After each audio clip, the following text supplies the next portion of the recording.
That's not a rounding error.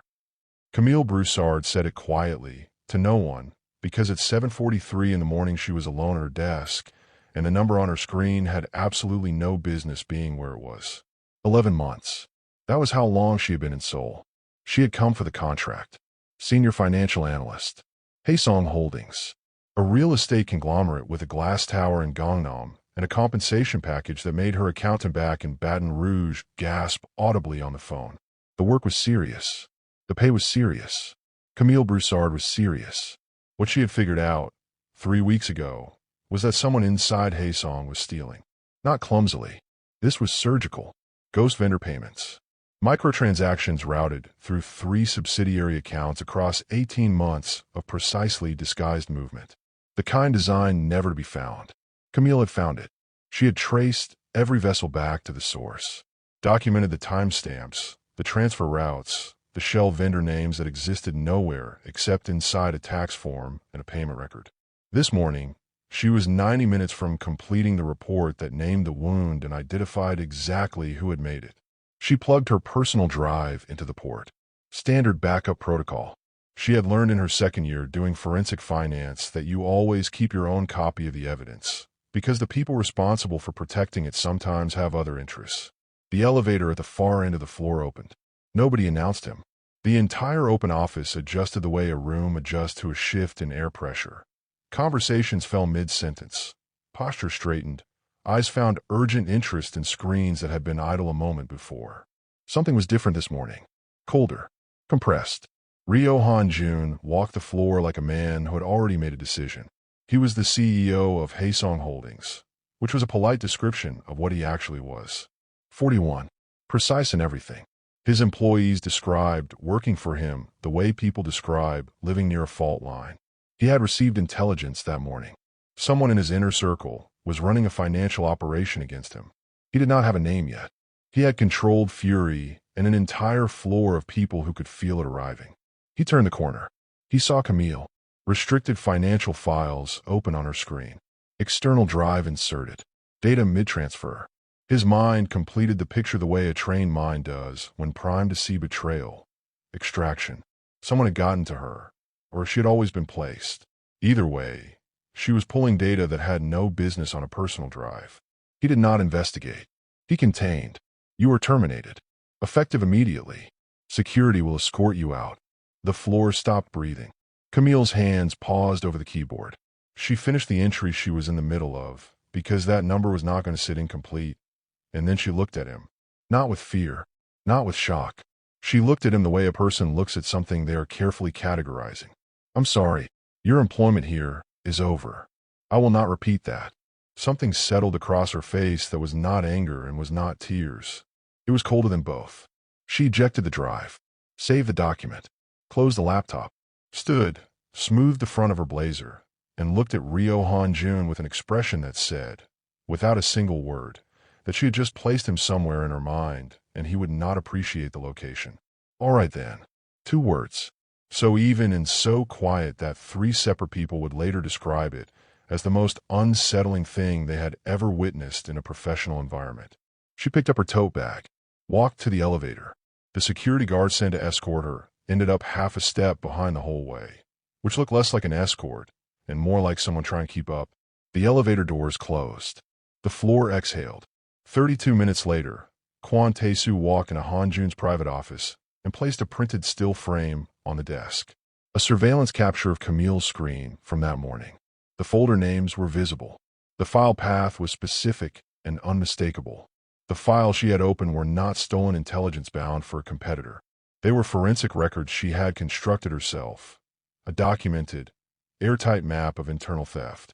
The drive she had copied to was her personal property, and the person her documentation pointed toward was not a stranger.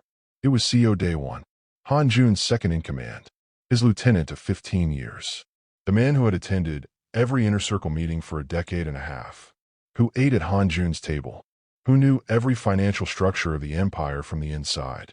What he had done this morning settled over him with the specific weight of a mistake that cannot be undone by the time you recognize it. He had not contained a leak. He had eliminated his only witness and handed the evidence to the door. When he spoke, his voice had no edges. Where is she? Tae-soo said. Her apartment.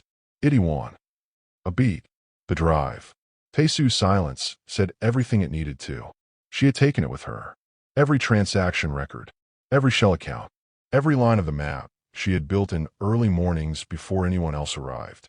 The only complete chain of evidence against the man 2 floors below, sitting in the jacket pocket of the woman Han-joon had removed without asking her a single question. He looked at the still image on his desk for a long time. The silence in that office was the loudest thing in the building. If you're watching this right now, drop a comment and tell us. Where in the world are you watching from? We want to know. He came that evening. No advance call. No intermediary. Just a black car outside her building in Itaewon, and Ryo Han-joon stepping out with Kwon Tae-soo and Park Min-ji flanking him. There was no version of him that had ever stood in front of a residential building at 8 in the evening with no strategy for what came next. His men were aware of this. Nobody said so. Camille opened the door on the second knock. Blazer exchanged for a cardigan, but her expression was the same. Composed. She looked at the three of them with the expression of someone who had been expecting a complication and was unsurprised it wore an expensive coat. Mr. Ryo. Ms. Broussard. May we come in? They can wait in the car. They stay. Then so does the door. 3 seconds. Then Han-joon nodded once. Both men stepped to the stairwell, and Camille stepped aside. The apartment was neat and functional. A framed print above the couch. A half-drunk mug of tea on the counter. And directly in his line of sight from the door, her personal drive. He did not sit. She did not offer it. I need the drive returned. In exchange, I am prepared to offer. How much? She said flatly, before he finished. He told her a number. Generous. You think this is about money. I think it would be a reasonable place to begin. Then you didn't understand what you saw this morning. At all. She crossed her arms. Try again. Your position can be reinstated. Full title, back pay. You personally ensured I was escorted out in front of my entire floor this morning, without asking me one question. A pause. Reinstated is not a word I am interested in right now. What else do you have? His jaw shifted slightly. The data you hold could complicate your departure from Seoul. Legally, the access level on those files. Documented and authorized under Section 4 of my contract. Logged with IT at 6:47 a.m. She did not blink. If you want to play that card, play it.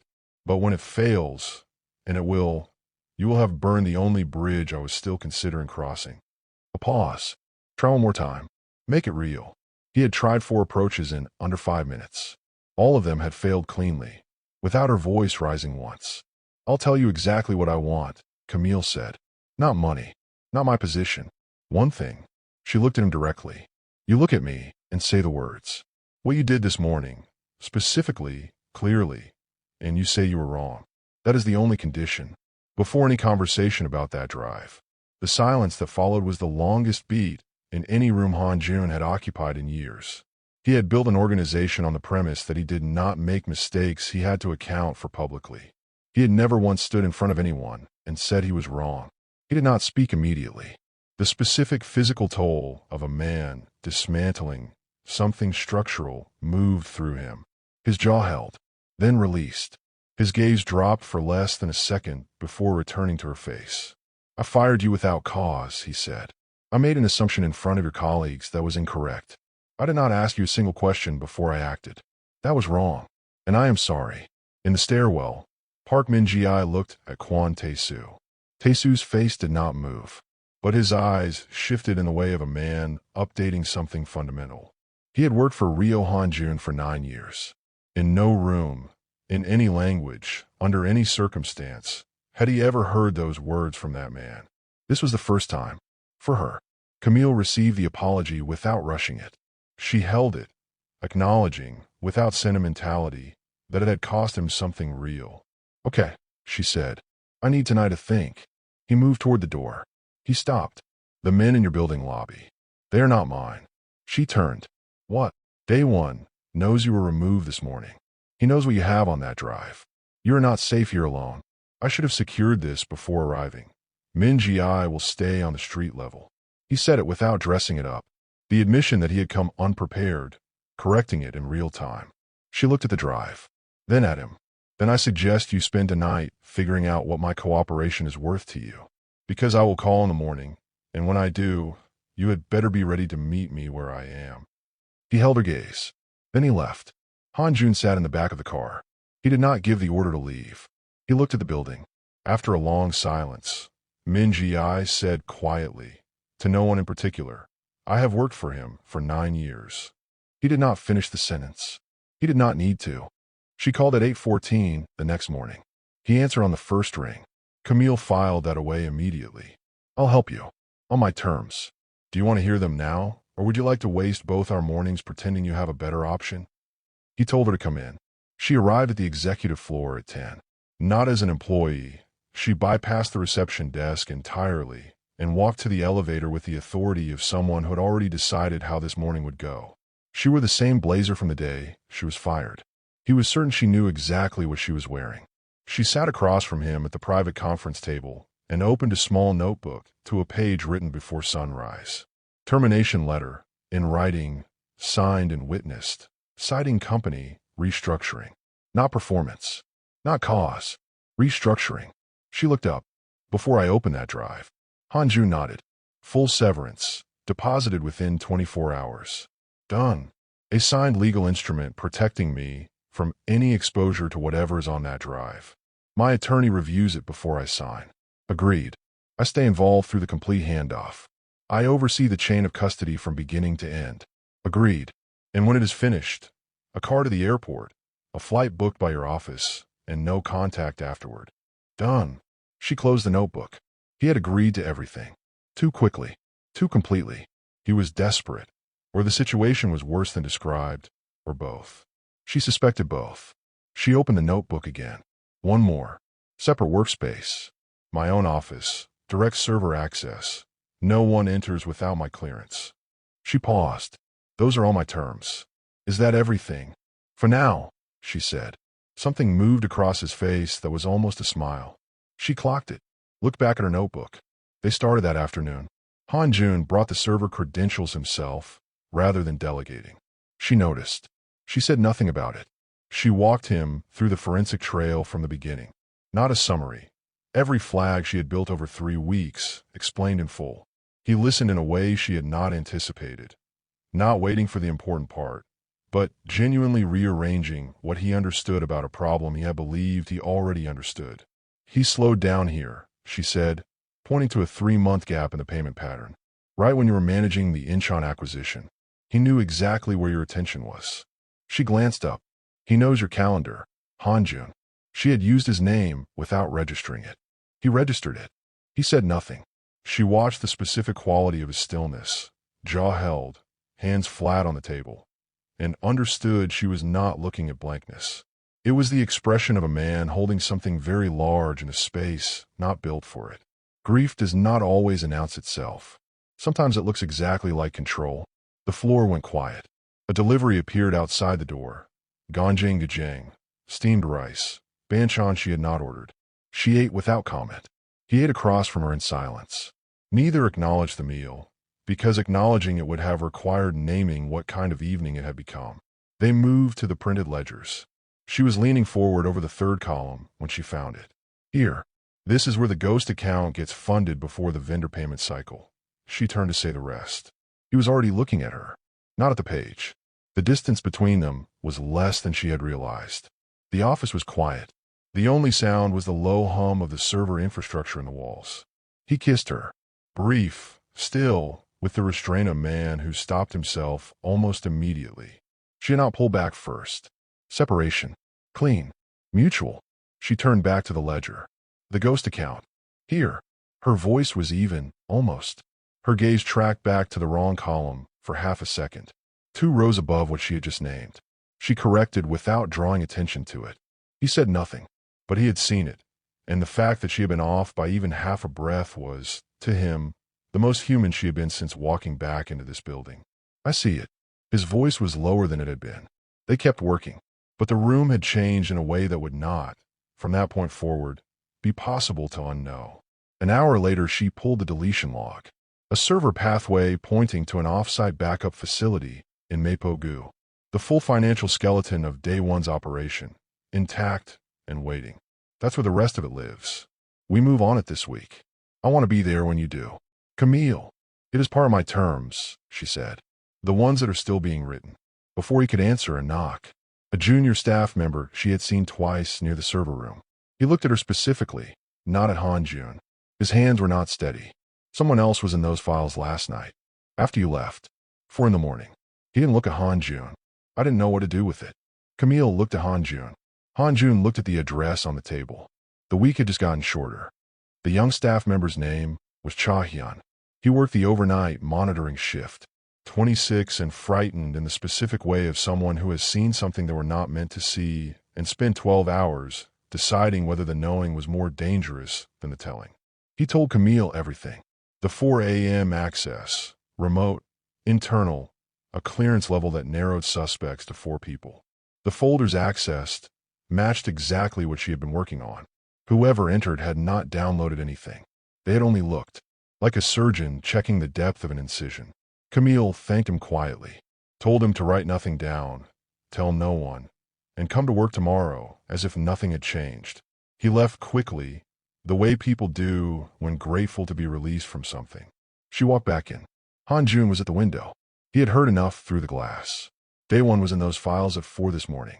He wasn't taking data. He was measuring how far I had gotten. She sat down. He has known about this investigation the whole time.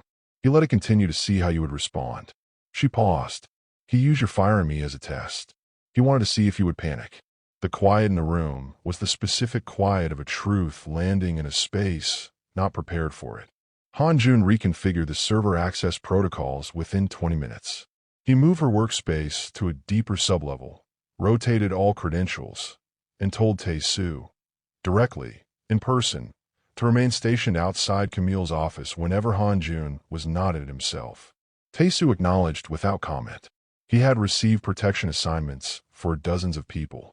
He had never heard that instruction delivered in that tone. He noted it, said nothing. By 2 in the afternoon, Camille had the full timeline mapped. He didn't just steal the money.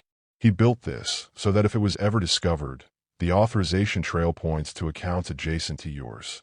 Not directly, but adjacent enough that in a full forensic audit, you would spend 6 months proving you had no knowledge of it. She looked at him. This was architecture. He was building something to deploy against you. Han-joon was quiet for a long time. How long? She asked. She meant something different than the financial timeline, and they both knew it. Since we were 19, he said. She did not reach for something to fill the space. She did not offer sympathy or reframe the problem. She let it be exactly what it was. That, the simple act of letting something difficult stay difficult, was more useful to him than anything else she could have offered. If you have ever built something with another person over years when the stakes were real, you know what it cost to discover the foundation was hollow the whole time. That is not a business problem. That is grief in a suit. He sat with it, in a room with a woman who did not try to translate it for him. And somewhere in that quiet something shifted, just the particular way a person recalibrates when they realize they have been seen accurately by someone who did not need to try. At 5, his phone rang. CO Day 1's voice came through without a greeting. Easy. Familiar. The voice of a man who believed he still held enough cards to negotiate. Send her home, June. She doesn't belong in this world. End this cleanly, and we can still find a resolution. A pause. Don't call me that anymore, Han-joon said. He ended the call. Set the phone down. He thinks removing me eliminates the documentation, Camille said. He is wrong. I know. She turned back to the table. But if we're going into that facility, I need to know what I am actually walking into. Not the version you have been managing for my benefit. He looked at her. Then he told her. Without performance, without justification. He told her what Haesong Holdings actually was, what lived beneath the corporate structure, what the full architecture looked like from the inside. When he finished, she was quiet. This does not change the forensic work. I know. It does not change my terms either. I know that as well. She nodded once. We need to move before he initiates a remote wipe on that partition. 48 hours at the outside. Tonight, Han-joon said. We go in tonight. I want the exit plan confirmed before we walk through that door. It is already being built. Tae-soo entered 20 minutes later. A metadata intercept from Day 1's known communication line. Encrypted. Content unreadable. But the destination address was identifiable. The Mapo-gu facility. Day 1 was already moving men into position. He had known before Han-joon said out loud. Tae-soo looked at both of them. There is still a leak. Somewhere in this building. Here is a question for everyone watching. At this point in the story, do you trust Han-joon? Let us know in the comments. We read every single one. They found the leak within the hour. A communications technician on the 4th floor. Routine access to the executive server logs. A payment history routed through one of the same ghost accounts Camille had already documented. Day One had been running a secondary intelligence operation inside Han-joon's organization for over a year. Not dramatically, just patiently. The way he did everything. Tae-soo removed him quietly. No scene. Just the practiced efficiency of people who know how to contain a problem without turning it into two. Han-joon briefed the team in the secured sublevel. Camille asked 3 questions. The server room layout, the hardware access panel location, and the protocol if a remote wipe was initiated before they reached the backup partition. He answered all 3 completely. His men watched him do it. They moved at midnight. 2 vehicles. Han-joon up front. Camille in the second car with Tae-soo, carrying a black equipment case. External drives, forensic software, a portable transfer hub. She had done extractions under pressure before. She knew how to block out everything except the task. The facility sat in a converted warehouse district, unremarkable from the street.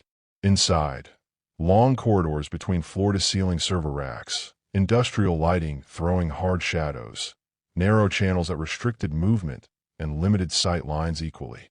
Day One had selected this location 15 years ago and managed the facility contract personally. He knew every entry point, every camera, every access panel. He had 8 men positioned inside, more than Han-joon's intelligence had estimated, drawn from a secondary network quietly built over 2 years.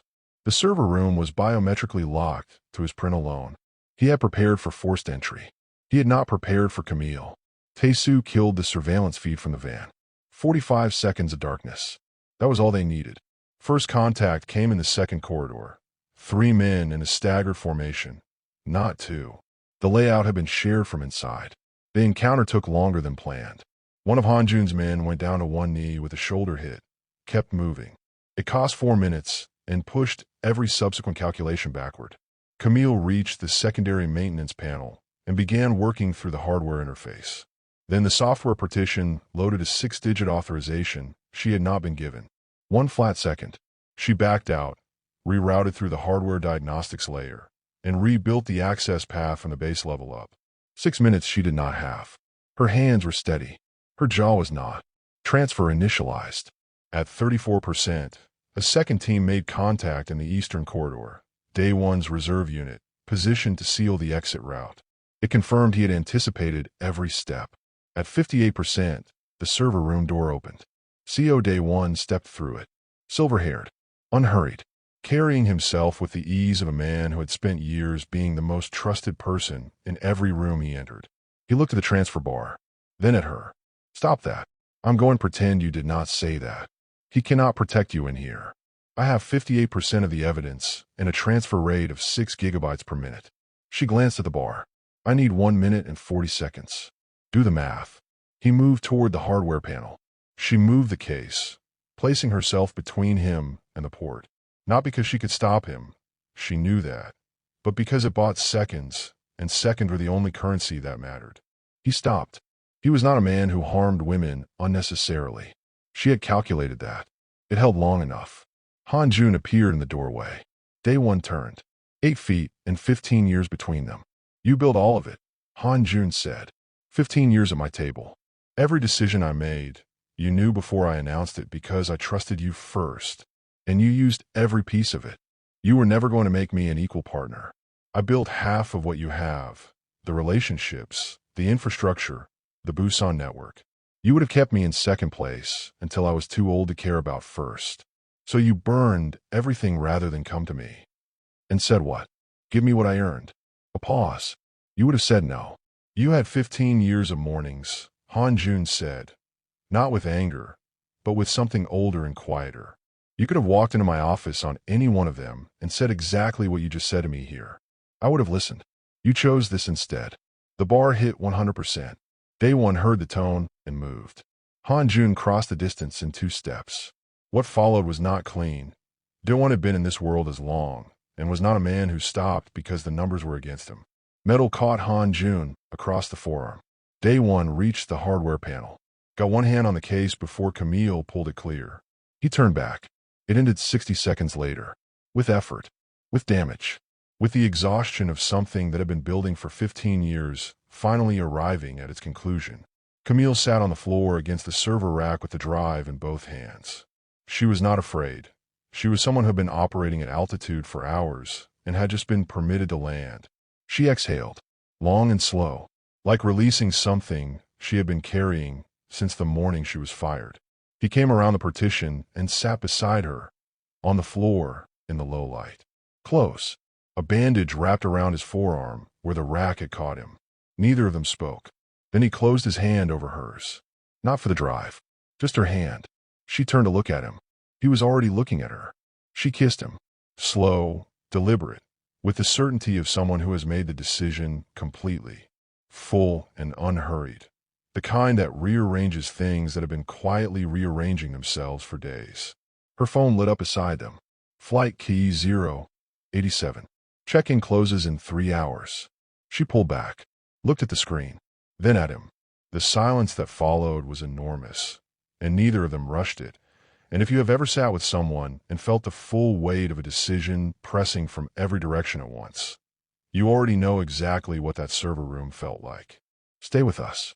We're almost at the end, and the ending matters. The drive was handed off by 4 in the morning. Camille had chosen the attorney herself, a financial crime specialist in Seoul with no connection to Haesong and no history with Han-joon's organization. Identified 3 days earlier, the night she sat in her apartment with the drive on the counter and the future uncertain. She had been preparing for several possible outcomes. She always prepared. The handoff was clean, documented, and witnessed. Day one's exposure was complete.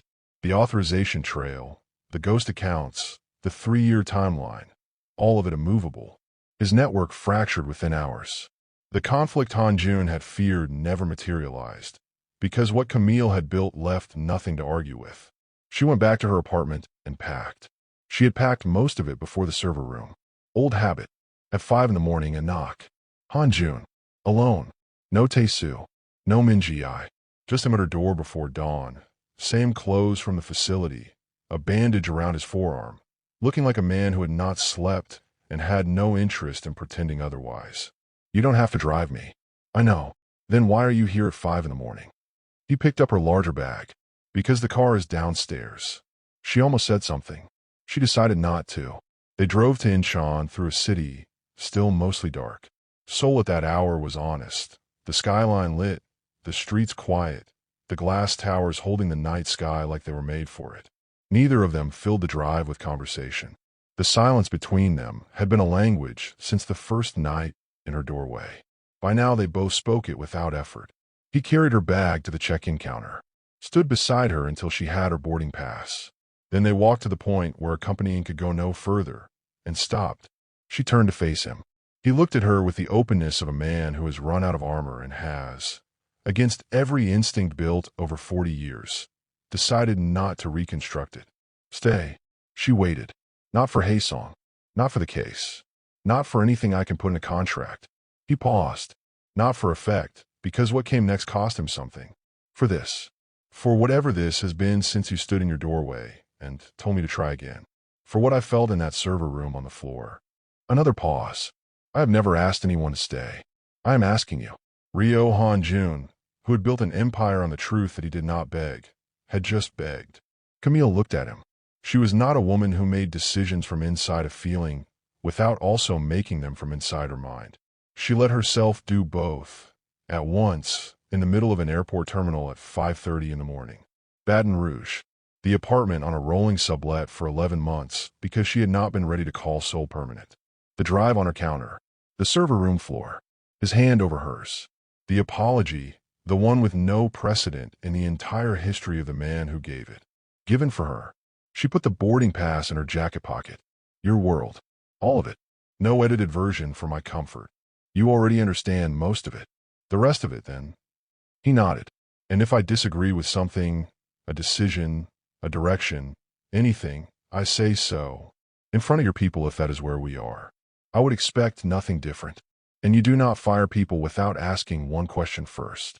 What crossed his face was not quite a smile. Close. I believe, he said quietly. I committed to that already. She picked up her bag. Then show me. All of it. Let's go. They walked out of the airport together into the early morning. What followed was not a fairy tale. It was work, and it was real. The first month, Camille sat in Han-joon's inner circle meetings and observed. The men around that table were cautious. One lieutenant, Beck, who had been with Han-joon since the Busan years, routed decisions around her input for 3 weeks. Not hostility. Audit. On the 22nd day, he placed a document directly in front of her before Han-joon arrived, without comment. That was the acknowledgement. The second month, she corrected Han-joon in front of the full table, a risk buried in the third tier of the restructuring projections. For sentences, precise and direct. He considered it for 7 seconds and redirected the team. Nobody spoke, but the recalibration was complete. She had not been accepted because she was welcomed. She had been accepted because she cannot be argued with. The third month, she made dinner in his penthouse, something her grandmother had taught her, with a spice blend shipped from Baton Rouge. He ate in silence, then reached forward and took more without asking. She filed that in the same place she kept the apology and the airport and the server room floor, the place in her that did not need to say things out loud to know they were true. For months after midnight in that server room, he slid something across the table that was not a document. A ring. Simple. One dark stone, set low, chosen by a man who had been paying very close attention. You are already building it with me. I would like to make that official. Camille picked it up. Turn it over. You ready to apologize every now and then for the rest of your life? Without hesitation. For you. Yes. She looked at the ring. She looked at him. She put it on. What belongs to everyone watching is this. He built a world where he answered to no one. She walked in, was fired on a wrong assumption, held her ground, demanded accountability, and stayed, not because she needed what he offered, but because she decided to build something better inside it. She never became someone else. She became more precisely herself. And he, a man who had never apologized, never begged, never asked anyone to stay, did all 3. In 3 days. For one woman. If that is not what it looks like when love finally finds someone who never thought they were building toward it, watch it again. From wherever you are watching, drop a comment and tell us. Did you think she was going to get on that plane? And if you have not subscribed yet, hit that button right now. Because this channel has more stories exactly like this one, and you do not want to miss what is coming. The ending was not a destination. It was a beginning, and those are always the best kind.